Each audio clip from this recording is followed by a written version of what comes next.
بال کاٹنا یا کٹوانا ناجائز ہے۔ تفسیر روح البیان میں ہے کہ آسمانوں میں بعض فرشتوں کی تسبیح کے الفاظ یہ ہیں: پاک ہے وہ ذات جس نے مردوں کو داڑھی سے زینت بخشی اور عورتوں کو چوٹیوں سے یعنی سر کے بالوں سے، لہٰذا عورتوں کا بلا شرعی عذر کے سر کے بالوں کو کاٹنا اور مردوں کی مشابہت اختیار کرنا ممنوع اور ناجائز ہے۔ نبی پاک صلی اللہ علیہ وسلم نے فرمایا، اللہ تعالیٰ کی لعنت ہے ان مردوں پر جو عورتوں کی مشابہت اختیار کرتے ہیں اور ان عورتوں پر جو مردوں کی مشابہت اختیار کرتی ہیں۔ البتہ اگر شرعی عذر ہو، مثلاً علاج کی غرض سے بال کٹوانے ہوں یا بال اتنے طویل ہو جائیں، لمبے ہو جائیں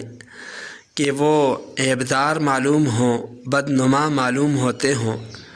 تو صرف زائد بالوں کا کاٹنا جائز ہوگا۔ اسی طرح حج یا عمرہ کے بعد احرام سے نکلنے کے لیے ایک پورے کی بقدر بال کاٹنا عورت کے لیے ضروری ہے۔ حاصل یہ ہے کہ عورتوں کا مردوں کی مشابہت یا فیشن کے طور پر جس طرح کے آج کل کاٹے جاتے ہیں، یہ تو سراسر ناجائز ہے، حتیٰ کہ اس معاملے میں شوہر کی اطاعت بھی جائز نہیں ہے۔